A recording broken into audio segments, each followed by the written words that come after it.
iPhone 16 versus ये iQOO 13 दोनों का बहुत कमेंट आया मुझे, सही बताऊं तो। और भाई कमेंट आना बनता भी है, क्योंकि एक तो अगर आप लेटेस्ट टाइम पे iPhone 16 देखते हो जो एप्पल का एक लेटेस्ट फोन है जहां पर परफॉर्मेंस iPhone के हिसाब से काफी ज्यादा फास्टर है, काफी ज्यादा बेटर है। एंड्रॉइड समाज के अंदर मैं कहूंगा ओवरऑल एक दी पावरफुल बीस्ट जो अवेलेबल है वो है iQOO 13। स्नैपड्रैगन 8 एलिट, बेहतरीन नंबर, गेमिंग परफॉर्मेंस वगैरह भी तगड़ी, कैमरा ओवरऑल सब कुछ भी बेस्ट है। तो मैंने सोचा कि हाँ ये कंपैरिजन बनता है, और इस पर मैंने जब मेरी रिसर्च चालू करी, मेरे पॉइंट्स लिखने चालू करे, तो बहुत सारी चीजों में मुझे पता चला कि नहीं कुछ तो यहाँ पर चीजें अलग निकल कर आती है। क्योंकि अगर देखो किसी को ना एप्पल चाहिए रहता है, उनके दिमाग में ऐसा है कि लॉन्ग स्टेबिलिटी, बहुत ज्यादा अच्छा चलेगा आगे के सिनेरियोस के हिसाब से भी। गेमिंग में भी बहुत लोग प्रायोरिटी रखते हैं iPhone 16 को लेकर, कैमराज में भी, और सॉफ्टवेयर एक्सपीरियंस और AI एक्सपीरियंस को भी लेकर, जो एप्पल ने बात फैलाई थी कि उनका AI आया हुआ है। iQOO 13 जब आप देखते हो तो वहां पर ओवरऑल क्या क्या चीजें फुलफिल होके आती है ना, जब ये वीडियो आप देखोगे तो पूरा आपको आइडिया लग जाएगा। और ऊपर से सेल भी अभी नजदीक आ रही है, तो बहुत लोगों का होगा कि भाई कौन सा फोन लेना बेटर होगा। तो अगर अभी नॉन सेल की प्राइसिंग देखोगे तो 16 की अराउंड 70 से 75,000 की प्राइसिंग है, और सेल में ये 60 के नीचे भी आ सकता है या 65 तक भी रह सकता है। और जो मैं प्राइसिंग बात कर रहा हूँ ना 16 को लेकर, ये स्टार्टिंग 128 का वेरिएंट है, जो बहुत लोगों को 128 का जो स्टोरेज वेरिएंट है कम पड़ने वाला है। एटलीस्ट 256 GB के लिए जाओगे, लॉन्ग रन पे अगर चलाना है तो ज्यादा बेटर होगा, लेकिन उसके लिए आपको प्राइस भी एक्स्ट्रा पे करना पड़ेगा। और उसके बाद जब iQOO 13 आप देखते हो तो ये आता है अभी मतलब नॉन सेल प्राइसिंग पे अगर देखते हो 256 का वेरिएंट है, वो भी 12 GB रैम के साथ में। अभी अगर मैं ले लेता हूँ फॉर एग्जांपल तो 2-3 हजार का कार्ड डिस्काउंट 52-53 तक मिल जाता है। सेल में आपको 50 के आसपास या उससे नीचे जाता भी दिख सकता है। रही बात डिजाइनिंग और सब चीजों को लेकर, तो आईफोन अपना एक डिजाइन लेकर आता है जो कि इस पर ठीक है, कॉम्पैक्ट है और ग्लास बैक है, दोनों में एक्चुअली ग्लास बैक है। और यहाँ पर आपको iQOO में थोड़ा सा RGB का तड़का भी मिलता है। साइड में एक चमकता हुआ एल्यूमिनियम है, यहाँ पर मैट टाइप का एल्यूमिनियम है। और देखो आईफोन पर एक कैप्चर बटन है। फ्रैंकली मैं इसका सिंपल कंक्लूजन दे देता हूँ, कोई ज्यादा काम का नहीं है, सिर्फ कैमरा ओपन करने के काम में आता है, ज्यादा फोटो खींचने में भी काम में नहीं आता है। और एक एक्शन बटन आता है जो कि फोन साइलेंट वगैरह करने के लिए काम में आ जाएगा। तो आपको दोनों में टाइप सी तो मिलता है, पर iQOO का टाइप सी आपको बहुत ज्यादा फास्टर मिलता है, जहां पे डेटा ट्रांसफर, डिस्प्ले आउटपुट अगर आपको लेना है तो यहाँ पर आप एकदम सही तरीके से ले सकते हो। ये आपको बहुत लो फील करवाएगा क्योंकि टाइप सी 2.0 है, तो डेटा ट्रांसफर भी इसका स्लो निकल कर आता है। और इन हैंड फीलिंग को लेकर देखोगे तो 16 एक कॉम्पैक्ट साइज में है, बट एक ओवरऑल परफेक्ट साइज भी अगर बहुत लोग जो ढूंढते हैं तो वो iQOO 13 में निकाल के देता है। आपके ऊपर है, बहुत लोगों को ना कॉम्पैक्ट फोन में चीजें चाहिए रहती है तो उस हिसाब से है, बट मुझे उतना ज्यादा साइज है ना सटल, मतलब मेरे लिए थोड़ा सा कम पड़ता है, मुझे फील होता है। अगर 16 प्लस का जो साइज आता है ना वो मेरे लिए एक बार फिर भी कंफर्टेबल है, ये साइज मेरे लिए उतना कंफर्टेबल नहीं है। देखो यहाँ पर डिपेंड करेगा आपके ऊपर है। और रही बात डिजाइन फॉर्म फैक्टर को लेकर, तो वो एक सबका पर्सनल थॉट होगा, तो मैं वो आप लोग के पे छोड़ता हूँ कि आपको कौन सी चीजें क्या पसंद है। चाहिए तो कमेंट में बता के हेल्प कर सकते हो। बाकी आईफोन में एक ही सिम जाएगा और एक ई सिम जाएगा, और यहाँ पर आप 2 सिम लगा सकते हो iQOO पे। दोनों में IP68 की रेटिंग तो आती है, बट iQOO में IP69 की रेटिंग आती है। आईफोन का जो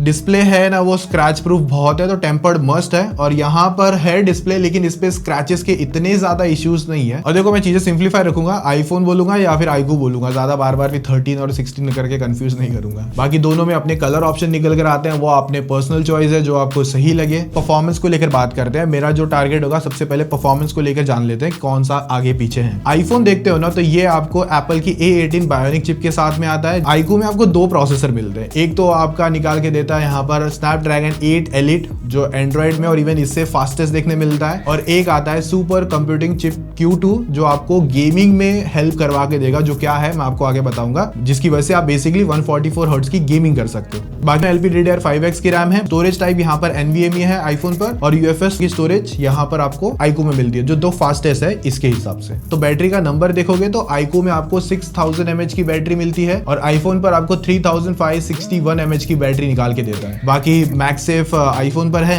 यहाँ पर वायरलेस चार्जिंग नहीं है, बट यहाँ पर आपको बॉक्स के अंदर आपको 120 वॉट का चार्जर मिलता है, और इसके अंदर मिलता नहीं है, अलग से खरीदना पड़ेगा। स्लो भी है, अगर दोनों की चार्जिंग स्पीड में देखते हो तो iQOO दी फास्टेस्ट आपको मिल जाएगा। तो मैंने ना थोड़ा सा बैटरी ड्रेन करने के लिए ना थोड़े से एग्जांपल देखे। वैसे तो iPhone 16 की बैटरी ऑलरेडी कम है, एप्लीकेशन सेम रखी, 100% बैटरी रखे, सेम वाईफाई पे चीजें रखी थी। तो यहाँ पर जब एंड्रॉइड स्कोर निकाला तो भाई सिंपल है, यहाँ पर आपको दी बेस्ट आपको एंड्रॉइड स्कोर्स मिल जाते हैं, और आईफोन पे भाई वो कम निकल कर आते हैं अगर दोनों को कंपैरिजन करते हो तो। बाकी स्टोरेज में भी यहाँ पर आपको फास्टर iQOO मिलता है। फिर उसके बाद में ना हमने वीडियो प्लेबैक करा ऑलमोस्ट 1 घंटे के लिए 4K 60 FPS पे पूरा कंटेंट चलता गया दोनों में साइड बाय साइड। और जब वो 1 घंटे का पूरा खत्म हुआ तो 1 घंटे का फिर YouTube शॉर्ट्स प्ले करा गया, वो वो भी पूरा 1 घंटा रन हो रहा था, बैकग्राउंड में पूरी चल रही थी, स्पीकर ऑन था, सब कुछ एकदम तगड़ी तरीके से। फिर उसके बाद 15 मिनट का सबवे सफर खेल के देखा। फिर अभी मैं आपको सिंपल में बता दूं, बैटरी जो आई ना, मतलब 100 से आ गई 75% आईफोन पर, और वहीं पर iQOO पर बैटरी आ गई अराउंड 80%। ऑफ कोर्स यहाँ पर आपको बेस्ट और बड़ी बैटरी का फायदा देखने मिलता है। 6000 mAh की बैटरी आपकी गेमिंग भी पूरा 6 घंटे की जो लिमिट मिलती है वो भी कंप्लीट करवा सकता है, और इवन अगर आप दिन में 3-4 घंटे भी खेलते हो तो भी कंप्लीट करवा देगा आराम से। इवन बची भी रहेगी बैटरी, और उसके बाद पूरा दिन और आराम से यूज कर पाओगे। इसमें अगर आपने 60 FPS का ही गेम खेला है तो उसके बाद में भी आपको बैटरी का नंबर काफी कम पड़ेगा, और फिर आपको बार बार चार्जिंग के लिए जाना पड़ेगा। और आने वाले टाइम पे गेम अपनी चीजें चेंजेस करते रहता है अंदर के इंटरनल्स वगैरह में, तो वो सारी चीजों को कंसिडर करोगे तो फ्यूचर प्रूफ गेमिंग में आपको आज के हिसाब से भी और इवन आगे के हिसाब से भी iQOO 13 मिलता है। प्लस आप गेमिंग के साथ रिकॉर्डिंग करते हो 60 FPS का तो भी सॉर्टेड परफॉर्मेंस निकालता है। ये आपको अगले 5 साल या जब तक है ये फोन, आपको इसमें कभी 90 नहीं मिलेगा। आप सिर्फ 60 FPS का ही गेम कर सकते हो। तो बहुत सारे इश्यूज वहां पर आपको आने वाले टाइम में फेस करने पड़ेंगे, और मुझे नहीं लगता ये iPhone 16 प्रॉपर गेमिंग डिवाइस देखने मिलता है। जो बहुत लोग को लगता है कि iPhone 16 अच्छा गेमिंग फोन है नॉल वगैरह, तो यहाँ पर मैं एक तरीके का मिथ बस्ट ही कहूंगा, वो नहीं निकाल के दे रहा, क्योंकि सेटिंग्स ही अनलॉक नहीं है, और थोड़ी सी 60 FPS की गेमिंग में फोन गर्म भी हो जाते हैं, तो फिर काय का प्रॉपर गेमिंग फोन है। और अगर मैं स्क्रीन रिकॉर्डिंग कराऊंगा तो भी गर्म हो जाता है। तो मैं इसे कंप्लीट अवॉइड करने के लिए कहूंगा, इवन 16 Pro Max को भी अवॉइड करने के लिए कहूंगा। अगर आप उसमें सिर्फ 90 खेलना चाहते हो तो खेलो, वरना वो भी उतना रिकमेंडेड नहीं है फ्रैंकली बोलूंगा तो। बाकी इसमें जो आपको 144 हर्ट्ज का गेम प्ले मिलता है, जो सुपर कंप्यूटिंग चिप Q2 की वजह से है, जो गेम फ्रेम इंटरपोलेशन के थ्रू होता है, तो वहां पर भी एक्सपीरियंस इस बार अच्छा है। मैंने खेल के देखा था, बट मैं ज्यादा रिकमेंडेड अगर आप ई स्पोर्ट्स वगैरह में हो तो वो स्मूथ पर 120 खेलो, वो ज्यादा प्रेफरेबल है। पर आप कभी कभार खुद के लिए खेल रहे हो अपने दोस्तों के साथ, तो वहां पर 144 हर्ट्ज का एक्सपीरियंस अच्छी तरीके से ले सकते हो। बाकी टर्न्स ऑफ गेमिंग मोड्स भी आते हैं, इनमें वो भी नहीं है। तो कंप्लीट विनर अगर मैं कहूंगा, और इवन थर्मल्स को भी बेटर तरीके से भी मैनेज जो करता है वो यही फोन है, क्योंकि 120 FPS में मोस्ट ऑफ फोन गर्म हो जाते हैं, बट इसकी थर्मल्स आपको बेटर देखने मिलती है एज कंपेयर बाकी सभी फोनों से। इवन रिसेंट टाइम में हमने गेमिंग पाठशाला पे वीडियो भी डाली थी कि best gaming phone under 50,000 even above 1 lakh में, तो यही फोन ऑलमोस्ट पूरा टॉप रैंक करके गया था। तो वो सीन भी ध्यान रखे चलना। और मैं जितना गेम टेस्ट करता हूँ ना, और जितना सही तरीके से करता हूँ, एकदम रैंक आईडी हाई करके और प्रॉपर एकदम टीयर पे कूदना, और इवन जो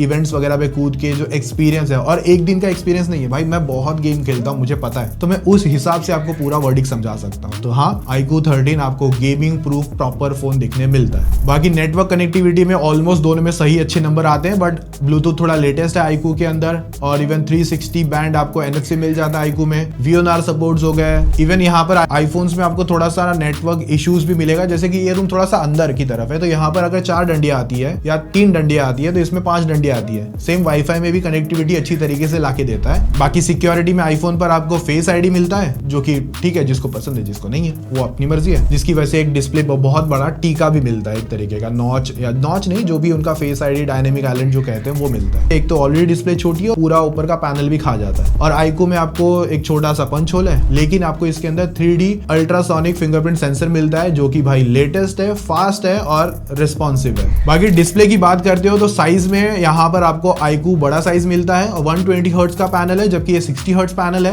इवन डिस्प्ले ब्राइटनेस के साथ में भी देखोगे तो iQOO देखने मिलेगा आपको। स्क्रीन टू बॉडी रेशियो में भी देखोगे, मतलब बेजल जो दोनों में कम आते हैं वो iQOO 13 में है। और इंडोर में तो ठीक है दोनों, बट आउटडोर में ज्यादा ब्राइटनेस डिस्प्ले आपको iQOO प्रोवाइड करता है। और ये LTPO डिस्प्ले है, तो 1 हर्ट्ज से 120 हर्ट्ज के बीच में शिफ्ट भी करते रहता है, जबकि ये सिर्फ 60 हर्ट्ज का पैनल है, और 60 हर्ट्ज के नीचे जाता भी नहीं है, मतलब 1 हर्ट्ज पे जाता ही नहीं है। तो यहाँ पर जो बैटरी ऑप्टिमाइजेशन आपके मल्टीमीडिया और पूरे सिनेरियोस को देखोगे ना, तो वो यही निकाल के दे देगा। ऊपर से स्पीकर का भी एक्सपीरियंस मिला दूंगा ना, तो अभी के टाइम पे ये तो चलो अच्छा है, बट इससे अच्छा आपको iQOO 13 पे मिलता है। अगर आप एक एक देखोगे तो दोनों बेस्ट लगेंगे, पर इन दोनों में से जो एक बेस्ट है वो iQOO 13 है। तो overall multimedia experience, sound experience आपको वो iQOO 13 पे देखने मिलेगा। बाकी अभी सॉफ्टवेयर में अगर आओगे तो iOS यहाँ पर लाता है, अभी जब मैं यूज कर रहा iOS 18 पे इसे यूज कर रहा हूँ, और iQOO 13 पर आपको मिलता है FunTouch OS 15। देखो 60 हर्ट्ज की वजह से आपको ये ये UI सिंपल और थोड़ा सा चॉपी फील हो सकता है, मतलब आपको फील हो जाएगा वो डिफरेंस, बट जबकि ये 120 हर्ट्ज पे जो स्मूथनेस निकाल के देता है ना, वो ये मैच नहीं कर सकता। भले बहुत लोग बात करते हैं कि एप्पल का 60 हर्ट्ज 120 हर्ट्ज के मुकाबले एकदम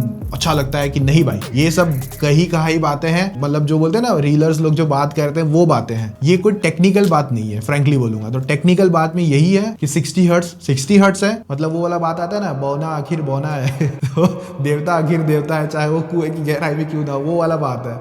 तो यहाँ पर 120 हर्ट्ज सच में फास्ट है, 60 हर्ट्ज आपको लो फील होगा। और अपडेट्स की भी बात करोगे तो थोड़ा सा ज्यादा आपको अपडेट्स जो है वो आईफोन्स में मिल जाएंगे, पर ये भी 4 साल का OS अपडेट निकाल के देता है। बाकी जो बेस्ट हैप्टिक्स भी आपको जो मिलेगी वो iQOO 13 पर निकाल के देता है। इवन जो एप्पल ने बात करी थी इस फोन के साथ में, मतलब इस लॉन्च के साथ में, कि ये AI में बहुत नेक्स्ट लेवल है, एप्पल इंटेलिजेंस एंड ऑल वगैरह, भाई कुछ काम का नहीं है। एक तो इसमें सिर्फ वो इरेजर आता है जो कि ढंग से काम करता भी नहीं सम टाइम, और ऊपर से एक प्लेग्राउंड आता है जो मैंने कभी यूज भी नहीं करा है, और भी विजुअल इंटेलिजेंस वगैरह है, बट बहुत ज्यादा स्लो और लो फील होते हैं। उससे बेटर तो iQOO 13 देख लो, जहां पर आपको AI फीचर्स में जैसे AI वॉइस चेंजर मिलता है, AI इरेजर मिलता है, साथ में AI note assist, AI photo enhancer, और साथ में AI फोटो एडिटिंग भी आती है, जैसे इमेज कटआउट हो गया या इंस्टेंट टेक्स्ट हो गया। और सबसे ज्यादा इजी और सबसे अच्छा काम जो है वो सर्कल टू सर्च है। भाई मैं कहीं भी हूँ, कहाँ भी बैठा हूँ, कॉपी पेस्ट करने वाला टेक्स्ट का पार्ट या कुछ भी इमेज सर्च करने वाला पार्ट है वो इसमें बेस्ट हो जाता है। एप्पल में होता ही नहीं है, ये स्टिल 2 से 3 साल पीछे चल रहे हैं एज कंपेयर iQOO 13 से। भाई मैं इतना सिंपल कह सकता हूँ। तो आपको जो बेस्ट AI एक्सपीरियंस भी निकाल के देगा ना, वो आपको iQOO 13 ही निकाल के देगा। ये सिर्फ हो हल्ला करते रह गए, इन्होंने 1 साल तक लॉन्च कर दिया और कोई ढंग के फीचर में काम भी नहीं करा है, सही बता रहा हूँ। और रही बात कैमरास में भी, अब यहाँ पर भी बहुत लोगों के दिल टूटेंगे आईफोन्स को लेकर। एक तो ये मेन कैमरा 48 MP तो लाता ही है, पर